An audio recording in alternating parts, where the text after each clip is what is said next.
And so today, as you all, he's a very forward-looking leader, very charismatic as that, and very dynamic. He is championing reforms that are expanding India's aviation sector, enhancing regional connectivity and strengthening our nation's position as one of the fastest growing aviation markets in the world. And his commitment to efficient governance, transparency and development has made him one of the most impactful young leaders in the country today. And we are all from this state so proud to have our the ambassador there in our cabinet, the youngest ambassador, the most dynamic, and who is reflecting truly by every spirit the speed of doing business at scale and with great passion and energy. So please join me in welcoming our beloved leader, Rammohan Naidu.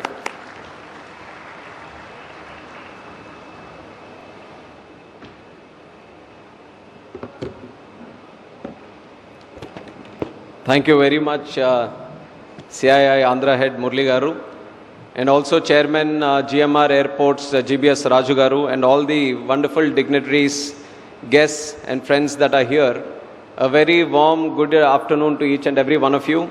I always find this time very tricky. I don't know if it is the afternoon time or evening time, right when you hit this 4 o'clock.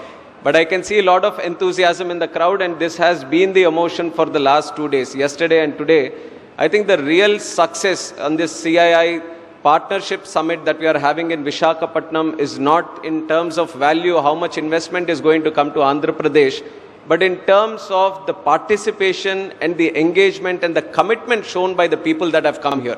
So on behalf of the entire arrangements that have been done here, I would like to thank each and everyone who has made time to come here to participate in this event and have made this a huge success.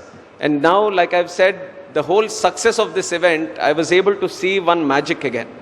The magic again is the magic of our Honorable Chief Minister Chandrababu Naidu Garu.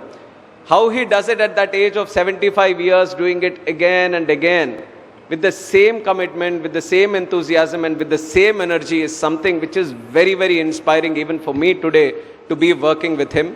Because I've seen him over the last 12 to 13 years of me coming into politics. I've seen him go through different challenges, politically, professionally, personally. But the way he takes these challenges or tackles these challenges as a way of an opportunity, I think that is a great learning lesson for someone like me and also people at large. So I was able to see that magic. So it has been a personally very enriching time for me to be participating in this moment. And now coming to the important subject of aviation, I have to tell you that when I became this minister, I was assured by our Honorable Chief Minister and also our Prime Minister that they will be giving me a ministry. The expectations were many. Which ministry are we going to get? And many people were thinking about all the ministries, and civil aviation was never in the question. And when civil aviation was given, I was also slightly clueless on what the ministry is going to be and how do we deal with it. Because I was also with the idea that maybe some other portfolio is going to come. There were other things in mind. But now I can proudly say that this is one of the best ministries that anyone can deal with. And the way the sector has been progressing in the last 11 years under the visionary leadership of our Honorable Prime Minister, I can stand here very proudly and say that in the whole world, this kind of success India has seen in aviation, no other country has seen. That is where we stand today. We are the third largest aviation market in the whole world. And the capacities that we are dealing with, 74 airports in 2014. 74 itself is a very huge number, and people would have said that we have 74 airports, good connectivity all across, so we can just slow down a little bit, but that's not what happened in 2014. Because our Honorable Prime Minister understands that if we want to achieve Viksit Bharat, if we want the country to grow both inclusively and exclusively, domestically and both internationally, connectivity is the key. You study any country across the world which have achieved tremendous success in the growth story of their country, then you would see that the propellant has always been logistics. Either road sector, railway sector, air connectivity or ports. One of these have been the major driving sector for any growth sector that you would have seen. So this was the understanding and this was the vision our Honorable Prime Minister had. And he has taken aviation as one of the core subjects, and he has given it such a good drive in the last 11 years that 74 airports in 2014, now we are 164 and counting. That is the magnanimity of the growth that we have seen in this country. Now with 164 airports also, I would also like to simplify my speech and just give you a little bit of insights into what we are going ahead with. We have seen tremendous success in the last 11 years, but what we want to see is continue on that progress. 10 to 12% growth rate, that's what we are seeing in civil aviation today. So on one stage, we want to continue the growth story that we have achieved. And on the second side, while we are going, we want to transform the sector also. As we are transforming, we see in terms of the services that we are giving to the passengers and in terms of the manufacturing ecosystem that we have in the country and the future technologies which have the capacity to change the way we are seeing and visualizing civil aviation. All these things we want to have the platforms built in the country itself. So as we are progressing, we want to transform the sector also. I have given you the number of airports that we have seen in the country and some other statistics. If you see in 2014, there were around 1.8 lakh domestic passengers in the country. And today we have on an average of 4.6 lakhs, kind of 3 times, 1.8 lakh to 4.6 lakhs today. And almost 5.3 lakh people flew on November 10th. 5 lakh people traveling in a single day in any country seems to be the magic figure.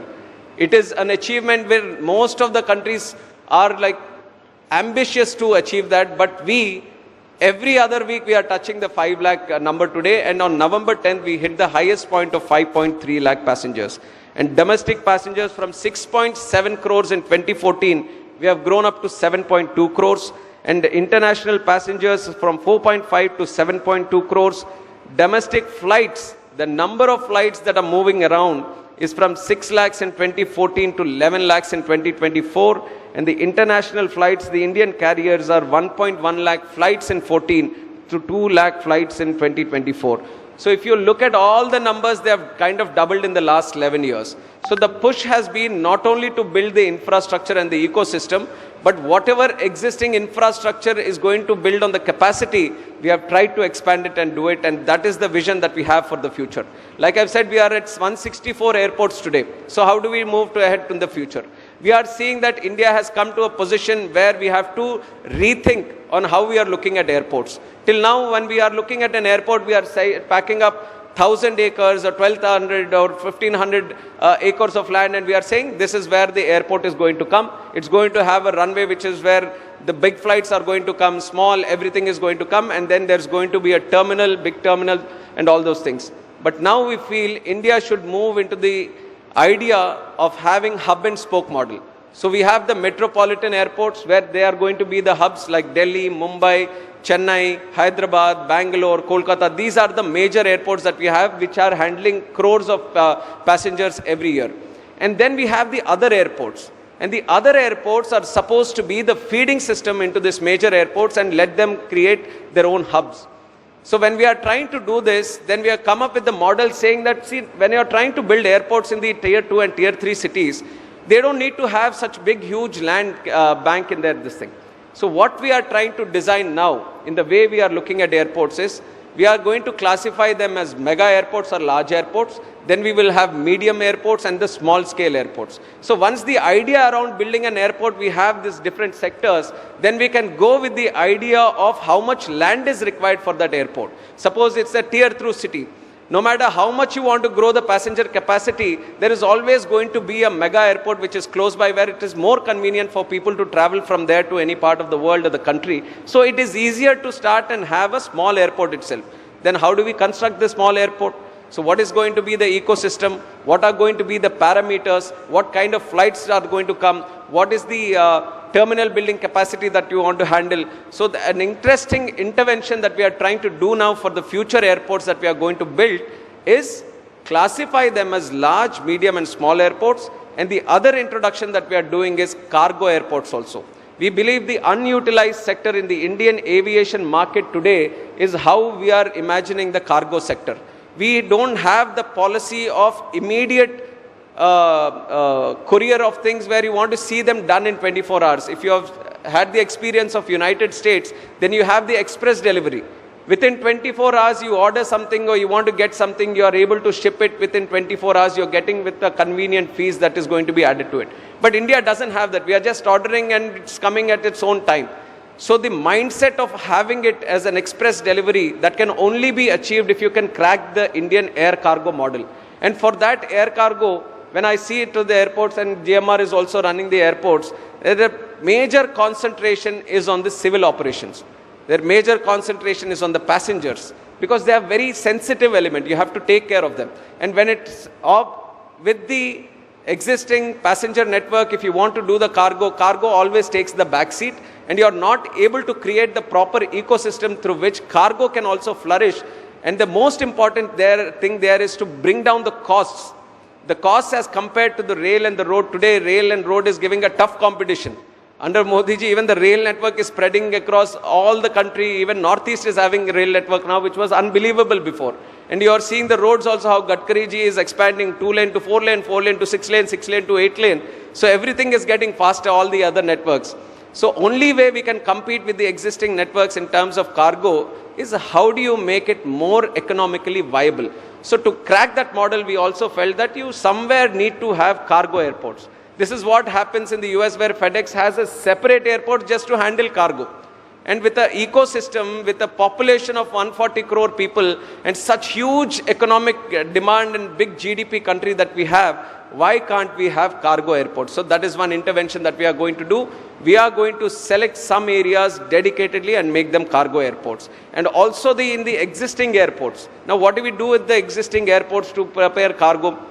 So now you know that our Honorable Prime Minister, just to promote products according to the region, he has started one district, one product. So we are trying to streamline the ecosystem in a district so that all the people who are there get connected to producing or developing or creating a certain product, and that gets connected to the whole ecosystem there, and that specialization and the expertise in developing that product comes in that area. So similarly, taking that idea and stretching it into aviation, just like how we have one district, one product, now all the airports we are trying to analyze them with a concept of one airport, one product. So what is the best product that is available near that airport? And in the cargo ecosystem of that airport, you create all the necessary elements so it gets streamlined. Now you have like Vizag airport, there's a lot of pharma that is happening. For pharma, you need cold storage, you need a specific way of handling that cargo. So why not concentrate and improve the necessity around that? There are some airports where there is aquaculture happening, so that requires a certain expertise. There are some airports where there is a flower market there, and the flowers are supposed to be exported to other countries also internationally. So how do you develop the cargo ecosystem in that airport so that it gets specifically designed and streamlined for a certain product? So one district, one airport, one product is another concept that we are working on. These are some of the airport related concepts that we are working on.